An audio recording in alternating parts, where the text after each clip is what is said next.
Welcome back everyone. My name is Sagar and we are back here with another video. So आज है day 173 हमारी purity series का और आज के इस क्वेश्चन का नाम है जीरो सम सब एरेज। तो ये गिवन तो है मीडियम लेवल क्वेश्चन बट ये बिल्कुल ही सिंपल क्वेश्चन है। So first of all we are given an array of size n and we have to find the total number of sub arrays having their sum equal to 0। तो हमें यहाँ पे एक array given है n size का and हमें उसमें बताना है how many number of sub arrays are there which have a sum equal to 0।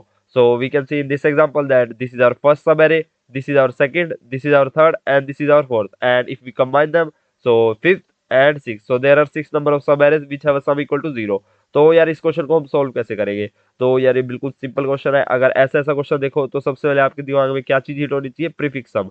So first of all, you have to think of the approach of prefix sum. So you have to maintain an array or we can say sum data structure. तो हमें कुछ ना कुछ data structure ऐसा बनाना है जिसमें हमारे पास prefix सम पड़ा हो। तो प्रीफिक्स सम मतलब यहाँ तक का हमारे पास कितना सम है, स्टार्टिंग से लेके यहाँ तक का।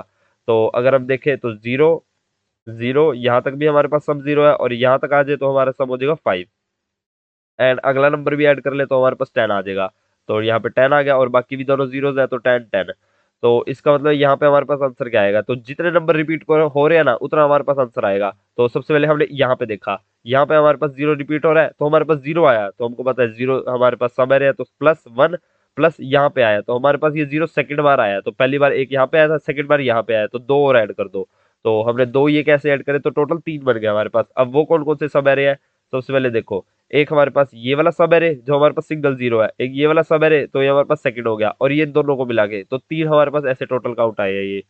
तो अगर आपको अभी नहीं समझ आ रहा तो अच्छे से डिटेल में दोबारा से समझाऊंगा। तो सबसे पहले ये सिंपल अप्रोच देख लेते हैं।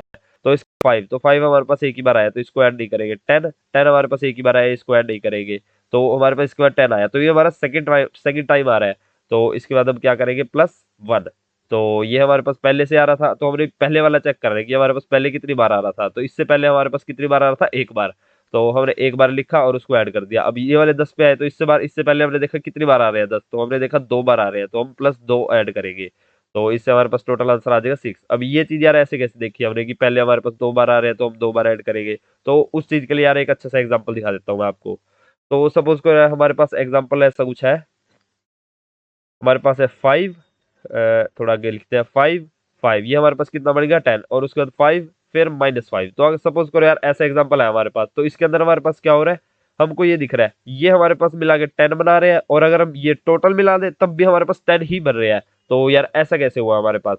तो अगर हमारे पास पहले से 10 बन रहा है और हमारे पास कुछ नंबर करने के बाद फिर से 10 बन रहा है तो इसका मतलब है हमारे पास आगे कहीं ना कहीं जीरो आ रहा होगा, तभी हमारे पास 10 प्लस 10 हमारे पास जीरो बनेगा। तो चाहे तो यहाँ पे जीरो भी हो तो हमारे पास यहाँ पे 10 प्लस यहाँ पे भी 10 बनेगा। तो इसका मतलब है हमारे पास दो जगह जीरो आ रहा है, एक यहाँ पे एक यहाँ पे। तो इस चीज को हम यार सोल्व कैसे करेंगे? तो सबसे पहले हमको चाहिए प्रीफिक्स सम। तो प्रीफिक्स सम के अंदर हम क्या करेंगे? सबसे पहले हमारे पास ये फाइव आया तो हम क्या करेंगे? अपनी कलेक्शन के अंदर रख लेंगे, हम मैप बना लेंगे। मैप के अंदर हम क्या रखेंगे कि हमारे पास ये वाला नंबर पहले कितनी बार आ रहा है। तो यहाँ से यहाँ तक हम चले तो सबसे पहले हमने स्टार्ट किया यहाँ से यहाँ तक चले, हमारे पास फाइव आ गया। तो फाइव आया हमारे पास एक बारी। हम और आगे बढ़े, हमारे पास यहाँ पे 10 आ गया तो 10 आया हमारे पास अब तक एक बारी। तो सपोज करते हैं यहाँ पे हमारे पास जीरो भी पड़ा है तो यहाँ पे हम और आगे बढ़े तो हमारे पास अभी भी कितना बन गया? 10। तो हमने देखा 10 हमारे पास कितनी बार पड़ा है? एक बारी। तो हमने कह दिया कि अगर हम यहाँ तक आ रहे हैं ना, हमारा पूरा यहाँ तक सम है 10 और हमको दिख रहा है कि हमारे पास पहले एक बार 10 दोबारा आ चुका है। तो पहले हमारे पास कहीं ना कहीं से एक बारी 10 आ चुका है तो इसका मतलब है जो हमारे पास इतना स्पेस बचा है ना ये हमारे पास जीरो है। तो इसका मतलब है जितनी बार हमारे पास पहले 10 आया ना उतनी बार हमारे पास यहाँ पे नंबर ऑफ जीरोस वाले सब एरे पड़े हैं। तो इसका मतलब है हमको एक सब एरे मिल चुका है जिसके अंदर हमारे पास सम जीरो है जो कि ये रहा। तो इसका मतलब है हमने अपने आंसर के अंदर वन ऐड कर देना है और हमको एक बार 10 मिल चुका है। एंड इसके बाद अगर हम हमको पता है कि हमारे पास ये दूसरी बार हमारे पास 10 हुआ है तो एक बार हमारे पास 10 यहाँ तक आ रहा था और एक बार हमको जीरो ही मिल गया तो जीरो का हमने काउंट ऐड कर दिया और हमको पता है कि अभी भी हमारे पास 10 बन रहा है। तो हमारे पास दो ऐसे सब एरे बन चुके हैं अब तक। तो दो सब एरे हमारे पास कौन कौन से हैं 10 वाले? तो एक हमारे पास है ये वाला सब एरे जिसके अंदर हमारे पास सम 10 बन रहा है, एक है हमारे पास ये वाला सब एरे जिसके अंदर हमारे पास 10 बन रहा है। तो हमको ये 10 वाला काउंट इंक्रीज करना पड़ेगा। तो इसको यहाँ से हटाते हैं और यहाँ पे 2। तो हमारे पास 10 कितनी बार बन रहा है? 2 बारी। तो वो यहाँ पे हमारे पास लिखा हुआ है। एंड इसके बाद अगर हम थोड़ा सा और आगे बढ़े तो इसको आगे बढ़े हम यहाँ पे हमारे पास 15 आ गया तो 15 हमारे पास एक ही बारी आया है। और उसके बाद अगर हम थोड़ा सा और आगे बढ़े तो हमारे पास फिर से 10 आ गया यार, तो ये तो हमारे पास दिक्कत होगी, तो दिक्कत नहीं हुई, इससे हमको सोल्यूशन पता लग गया। तो हमारे पास अगर दोबारा से 10 आया तो इसका मतलब है हमारे पास यहाँ तक 10 आ रहा है, और हमको पता है कि हमारे पास 10 का काउंट 2 है, तो इसका मतलब है हमारे पास पीछे दो सब एरे ऐसे बन रहे हैं जिसमें हमारे पास 10 का काउंट आ रहा है। तो 10 सम अगर हमारे पास पीछे दो बार ही आ रहा है तो इसका मतलब है उन दोनों सब एरे से अलग हमारे पास सम ऐसे बन रहे होंगे जिनका हमारे पास जीरो सम है। तो हमारे पास ऐसे सब एरे बन रहे हैं। तो इसका मतलब हमारे पास पहला सब एरे ये रहा जिसका हमारे पास 10 सम है, और दूसरा सब एरे हमारे पास ये रहा जिसका हमारे पास 10 सम है। तो दो सब एरेज है, तो इसमें हम +2 करेंगे। तो टोटल आंसर हमारे पास 3 आया, और वो तीन सब एरे हमारे पास कौन कौन से है, एक ये, एक दूसरा, और इन दोनों को मिला के हमारे पास थर्ड। तो हमारे पास ऐसे टोटल तीन सब एरे बन रहे हैं जिनका हमारे पास सम 0 आ रहा है। तो आई होप आपको ये लॉजिक समझ आया होगा हमारे प्रीफिक्स सम का। हम प्रीफिक्स सम क्यों स्टोर कराने, और यार यहाँ तक हमारे पास 10 बन चुका है, तो हमको इसे इसका काउंट भी इंक्रीज करना पड़ेगा। तो यहाँ पे 10 हमारे 3 बार आ रहा है, 3। तो 10 हमारे पास 3 बार आ रहा है, और जब हम किसी भी हमारे पास नंबर हमारे पास एक बार आ चुका है ना, तो हम मैप में चेक करें क्या वो हमारे पास ऑलरेडी पड़ा हुआ है। तो हमारे पास मेन कंडीशन थी यार, अगर हमारे पास किसी भी रेंज में हमारे पास कोई सम बन रहा है पर्टिकुलर, तो हमारे पास सपोज करो एक्स बन रहा है, तो हम चेक करेंगे यहाँ पे 10 की जगह एक्स लिखते हैं, तो हम चेक करेंगे कि हमारे मैप के अंदर पड़ा हुआ है क्या वो एक्स। अगर हमारे मैप के अंदर वो एक्स ऑलरेडी पड़ा हुआ है तो इसका मतलब है हमारे पास एरे के अंदर यहाँ तक का सम हमारे पास ऑलरेडी पड़ा हुआ है, और हमारे पास अगर तो मतलब जो हमारे पास बाकी बची हुई जगह है वो हमारे पास 0 है। तो अगर ये भी एक्स है और ये भी एक्स है तो मतलब ऑब्वियस है ये वाली जगह हमारे पास 0 ही होगी सारी। तो हमको 0 वाला सब एरे बताने हैं, तो हमको बस ये चीज बतानी है कि हमारे पास एक्स कितनी बार आया है पहले। तो अगर एक बार हमारे पास एक्स यहाँ पे आ रहा है, दूसरी बार एक्स यहाँ पे आ रहा है, तो ऑब्वियसली ये वाली चीज भी हमारे पास 0 होगी और ये वाली भी चीज भी हमारे पास 0 होगी। तो ऐसे करके हमको काउंट रखना है, तो हमको यहाँ पे मैप बनाना है बस। तो हम यहाँ पे मैप को क्रिएट कर लेते हैं। लॉन्ग लॉन्गर बनेगा हमारा मैप, क्योंकि हमको आंसर में भी लॉन्ग रिटर्न कराना है।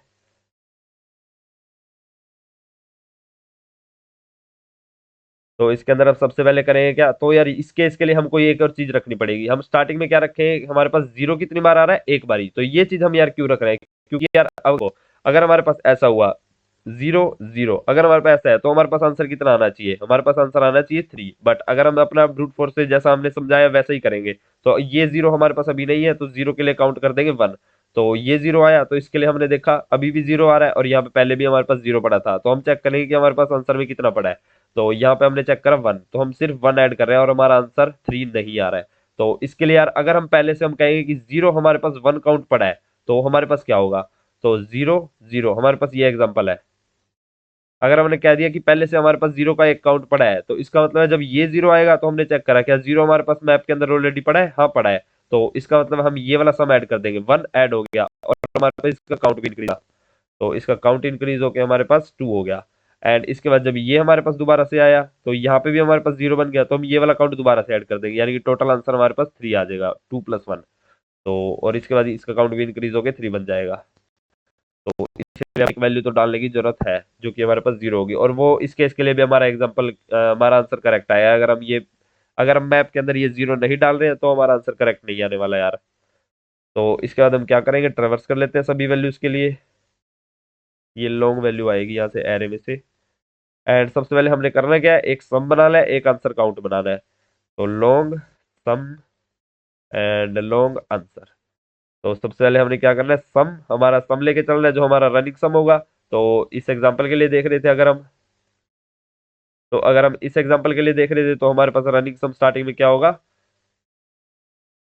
तो स्टार्टिंग में हमारे पास ये सम हमारे पास 0 होगा, और फिर उसमें हम 5 ऐड कर देंगे तो हमारे पास 5 आ जाएगा, और उसको हम मैप में डाल देंगे। तो आई ऐड कर दिया, यानी कि हमारे सम के अंदर क्या बन चुका है, 5।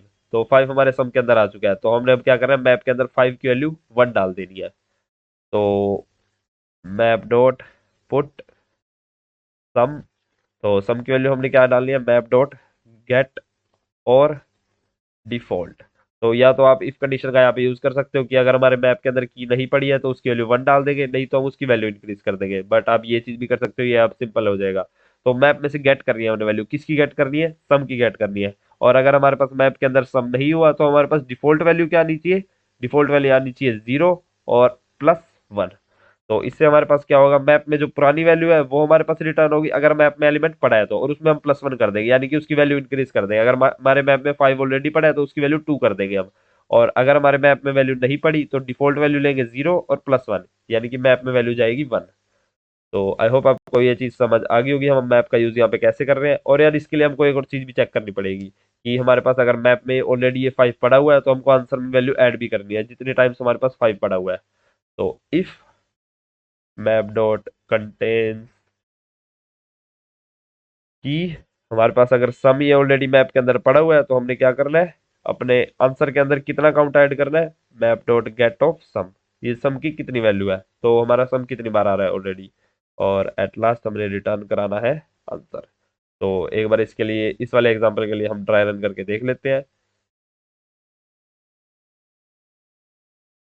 तो यहाँ पे एग्जांपल पेस्ट करते हैं।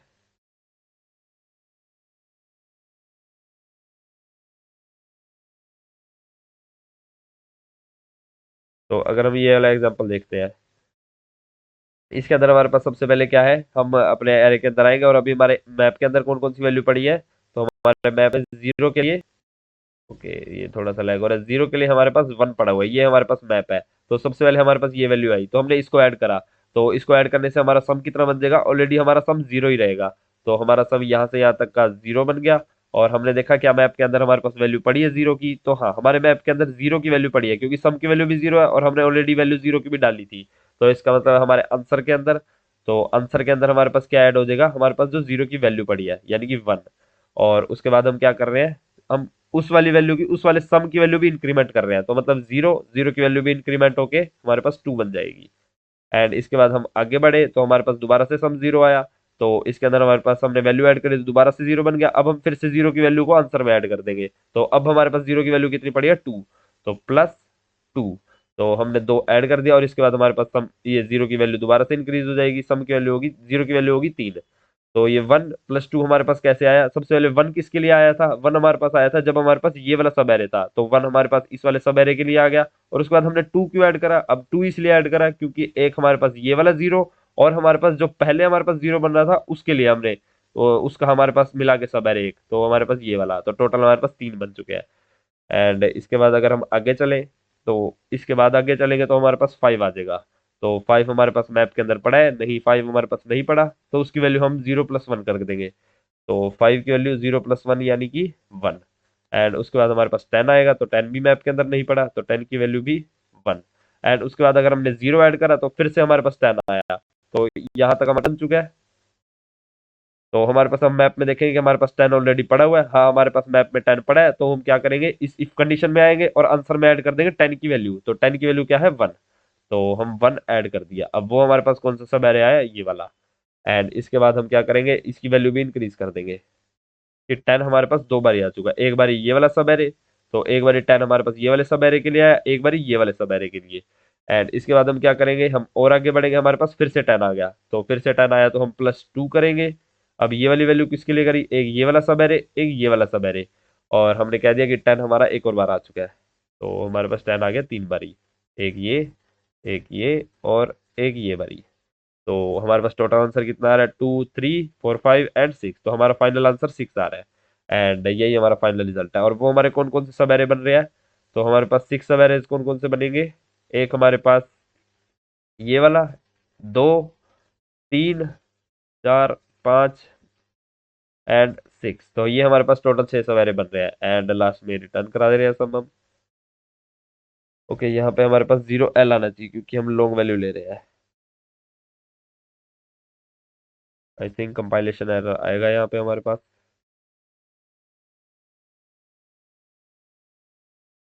ओके इंटरनेट स्लो हो रहा है बट डोंट वरी, ये वाला कोड आपको हमारे पास डीएसए रिपोजिटरी के अंदर मिल जाएगा। तो एक बार इसको चेकआउट कर लेना, यहाँ पे हमारे पास काफी सारे सोल्यूशन मिल जाएंगे जो भी हमारे पास प्रॉब्लम होती है। और यहाँ पे अगर आपके पास इसकी अलग अप्रोच है तो आप आगे कंट्रीब्यूट भी कर सकते हो। यहाँ पे ऑलरेडी हमारे पास काफी सारे कंट्रीब्यूटर्स हैं, तो आप जाओ इसमें जाके कंट्रीब्यूट करो। और ये क्वेश्चन की हम टाइम और स्पेस कॉम्प्लेक्सिटी की बात करते हैं, तो टाइम हमारा इसमें कितना लग रहा है।